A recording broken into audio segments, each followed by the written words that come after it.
Order! Order! You are an incorrigible delinquent at times. Behave yourself, man!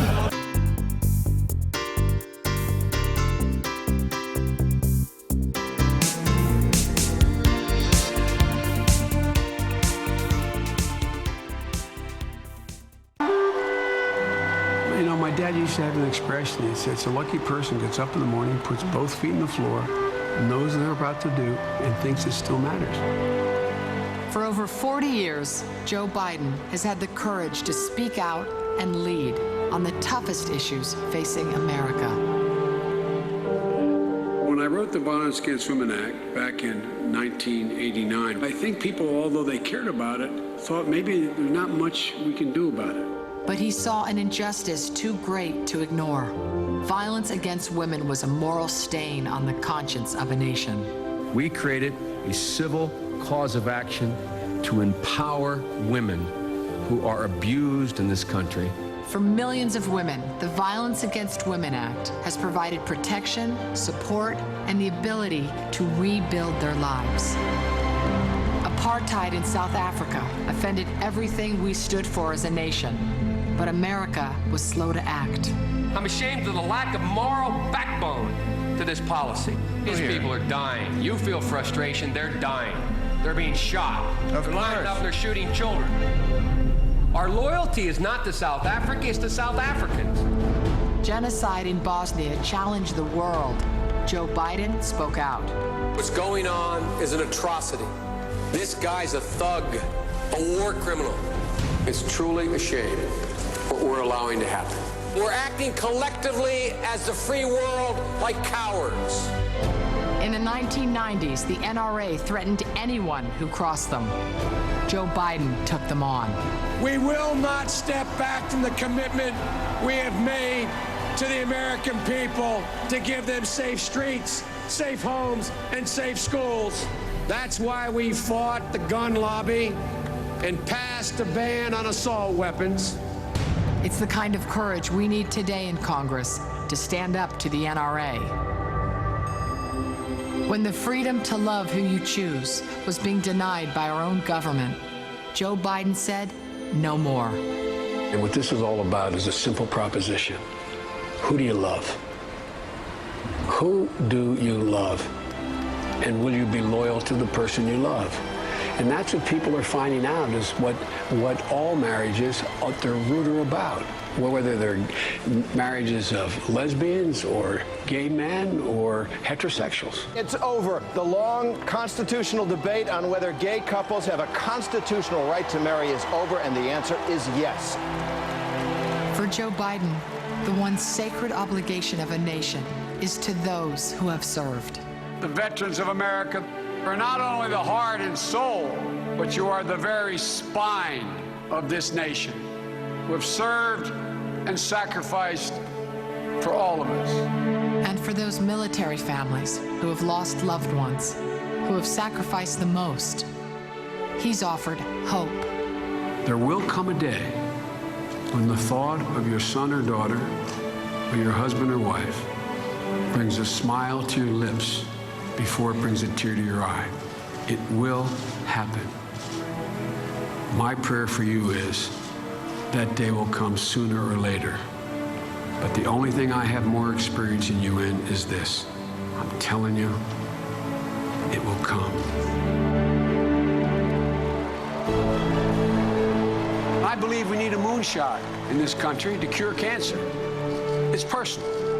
Like many of you, I've experienced in my family a dreaded C word. Every year around the world, 14 million people are diagnosed with cancer. We are going to fundamentally change the face of cancer. And because he's gone to the mat for all of us on so many issues over the past 40 years, I'm putting Joe in charge of mission control. In the last 22 years, violence against women has dropped 64%, and more people are reporting. But the one place it hasn't changed is on college campuses. Today, he's leading a movement to end sex abuse on college campuses. Unfortunately, 1 in 5 women will be the victim of a sexual assault while a student. And that's why we launched the It's On Us campaign. It says, 1, I promise to intervene when I see something. 2, I promise to create an environment where sexual assault is unacceptable. And 3, no consent means no. A gut-wrenching story that has gone viral. Vice President Joe Biden has written a heartfelt letter to the survivor. I do not know your name, but your words are forever seared in my soul. Your words will help people you have never met. You've given them the strength they need to fight. I do not know your name, but I will never forget you. Let's change the culture so that no abused woman or man ever feel they have to ask themselves, what did I do? They did nothing wrong. It was the great battles over civil rights and the Vietnam War that brought Joe Biden to public life. And he hasn't flinched or walked away from the great battles that have driven and defined this nation ever since. His has been a career defined by honesty, passion, and conviction. And throughout it all, when it mattered most, he's forced us all to look deep in our souls and ask, is this who we are as a nation? And perhaps more importantly, is this who we want to be? I am more optimistic about America's chances today than I have been my entire life.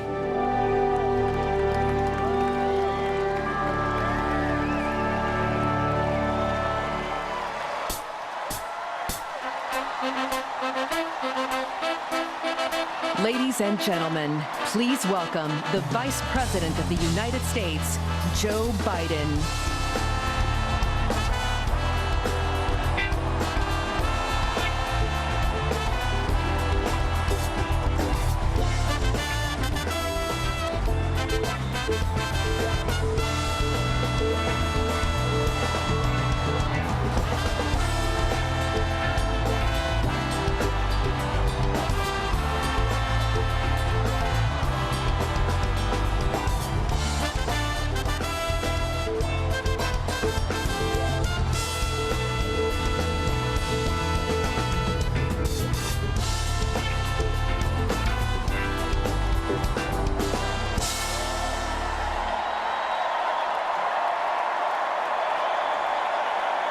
Thank you.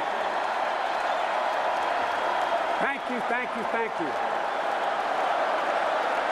I love you.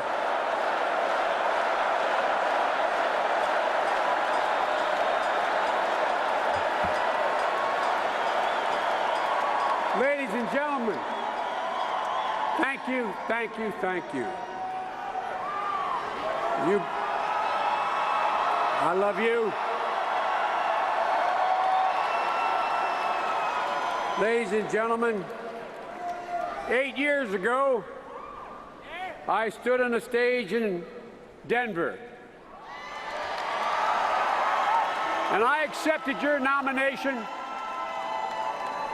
to be Vice President of the United States. And every single day since then, it's been the honor of our lives for Jill and me. Every day, we've been grateful to Barack and Michelle for asking them to join us in this and join them in that incredible journey. A journey that can only happen in America. But we not only have worked together, as it becomes pretty obvious, we become friends. We're now family. We're family. Folks, you've all seen over the last 8 years what President Obama means to this country. He's the embodiment.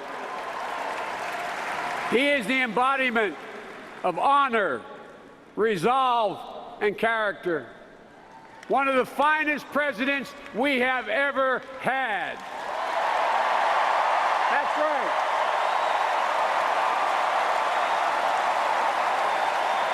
This is a man of character.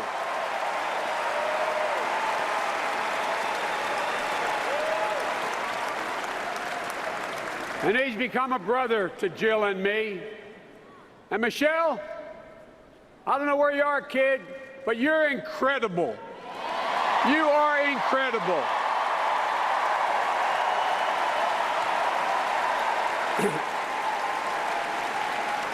And I was talking to Barack today. It's no longer who's going to give the best speech. We already know who did that. You were incredible Monday night.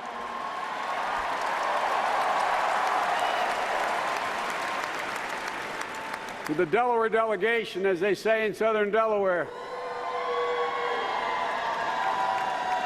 Barack and I married way up. Way up. Folks, as I stand here tonight, I see so many friends and colleagues like my buddy Chris Dodd and the Connecticut delegation, so many people here. I see the faces of those who have placed their belief in Barack and me. So many faces, but one. This is kind of a bittersweet moment for Jill and me and our family.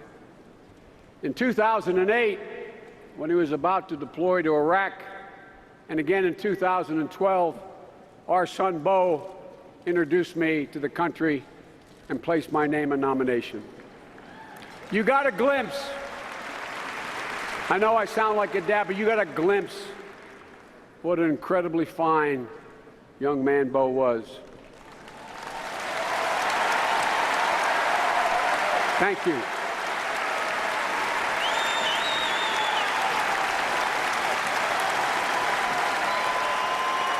Thank you.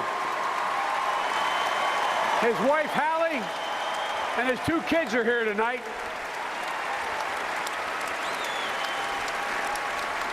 But as Ernest Hemingway once wrote, the world breaks everyone, and afterwards, many are strong at the broken places. I've been made strong at the broken places by my love, Jill, by my heart, my son, Hunter, and the love of my life, my Ashley, and by all of you. And I mean this sincerely. Those who've been through this, you know I mean what I say. By all of you, your love, your prayers, your support. But you know what? We think about the countless thousands of other people who suffered so much more than we have, with so much less support, so much less reason to go on. But they get up every morning, every day. They put one foot in front of the other. They keep going. That's the unbreakable spirit of the people of America. That's who we are.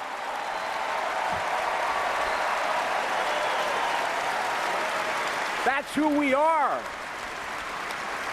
Don't forget it.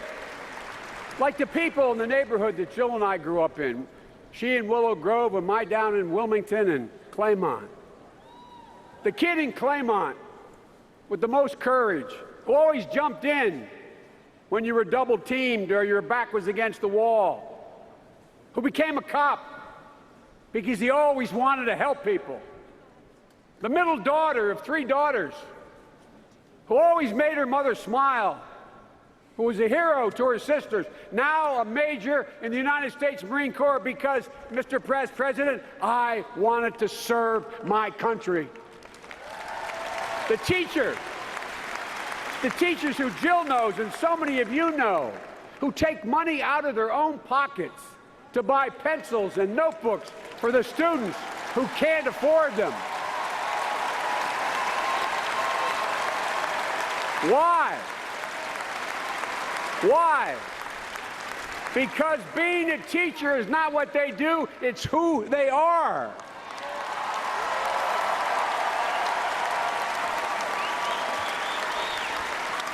You know what I know, for real. These are the people who are the heart and soul of this country. It's the America that I know, the America that Hillary knows and Tim Kaine knows.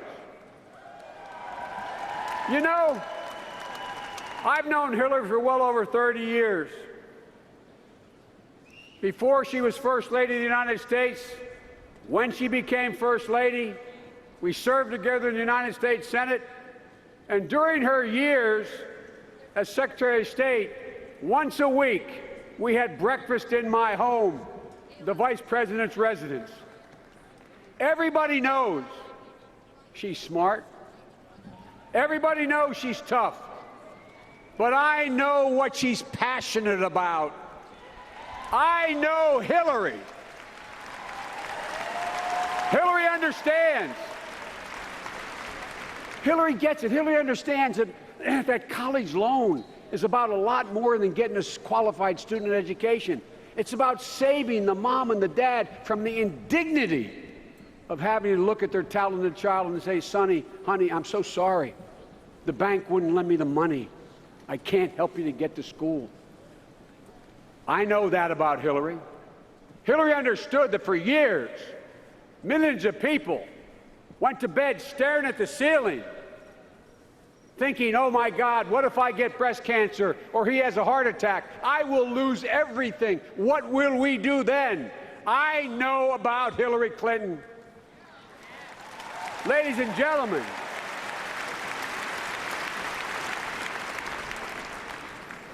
we all understand what it will mean for our daughters and granddaughters when Hillary Clinton walks into the Oval Office as President of the United States of America. It will change their lives. My daughters and granddaughters can do anything any son or grandson can do, and she will prove it, Mr. Mayor. So let me say as clearly as I can. If you live in the neighborhoods like the one Jill and I grew up in, if you worry about your job and getting a decent pay, if you worry about your children's education, if you're taking care of an elderly parent, then there's only one person in this election who will help you. There's only one person in this race who will be there, who's always been there for you, and that's Hillary Clinton's life story. It's not just who she is, it's her life story. She's always there. She's always been there. And so has Tim Kaine.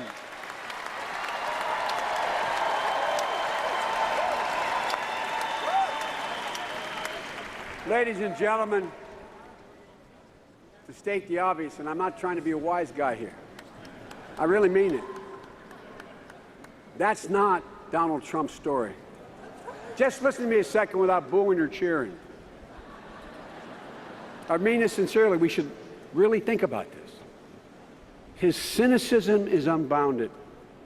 His lack of empathy and compassion can be summed up in the phrase I suspect he's most proud of having made famous: you're fired. I mean, really, I'm not joking. Think about that. Think about that. Think about everything you learned as a child, no matter where you were raised. How can there be pleasure in saying you're fired? He's trying to tell us he cares about the middle class. Give me a break. That's a bunch of malarkey.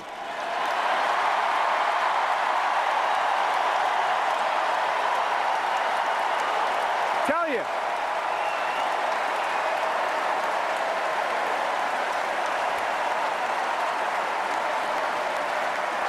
Folks,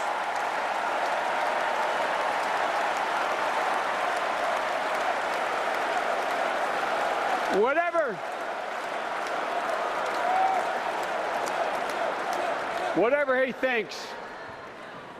thinks, and I mean this in the bottom of my heart, I know I'm called middle-class Joe. In Washington, that's not meant as a compliment. It means you're not sophisticated. But I know why we're strong. I know why we have held together. I know why we are united. It's because there's always been a growing middle class. This guy doesn't have a clue about the middle class. Not a clue. Because, folks, when the middle class does well, the rich do very well and the poor have hope. They have a way up. He has no clue about what makes America great. Actually, he has no clue, period. But folks, let me, you got it. Let me,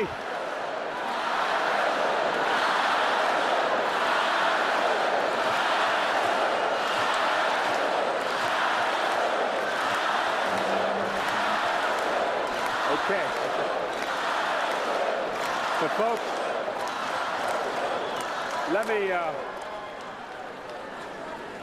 let me say something that has nothing to do with politics. Let me talk about something that I am deadly serious about. This is a complicated and uncertain world we live in. The threats are too great. The times are too uncertain. To elect Donald Trump as President of the United States. Now, let me finish. No major party nominee in the history of this nation has ever known less or has been less prepared to deal with our national security. We cannot elect a man who exploits our fears of ISIS and other terrorists, who has no plan whatsoever to make us safer. A man who embraces the tactics of our enemies, torture, religious intolerance. You all know. All the Republicans know. That's not who we are. It betrays our values. It alienates those who we need in the fight against ISIS. Donald Trump, with all his rhetoric, would literally make us less safe. We cannot elect a man who belittles our closest allies while embracing dictators like Vladimir Putin. No, I mean it. A man who seeks to sow division in America for his own gain and disorder around the world. A man who confuses bluster with strength. We simply cannot let that happen as Americans. Period. Folks,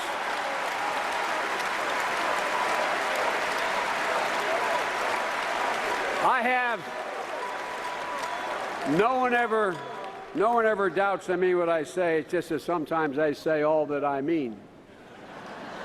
But folks, let me tell you what I literally tell every world leader I met with, and I've met them all. It's never, never, never been a good bet to bet against America. We have the finest fighting force in the world.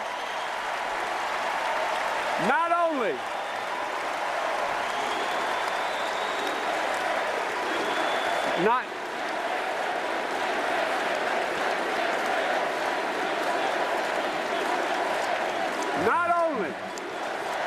Not only do we have the largest economy in the world, we have the strongest economy in the world.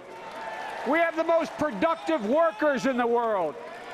And given a fair shot, given a fair chance, Americans have never, ever, ever, ever let their country down. Never. Never. Ordinary people like us who do extraordinary things.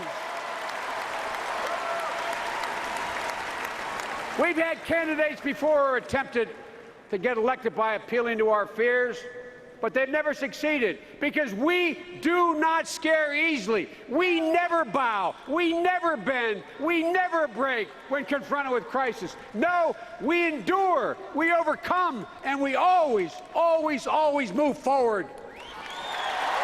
That's why I can say with absolute conviction, I am more optimistic about our chances today than when I was elected as a 29-year-old kid to the Senate. The 21st century is going to be the American century. Because we lead not only by the example of our power, but by the power of our example. That is the history of the journey of America.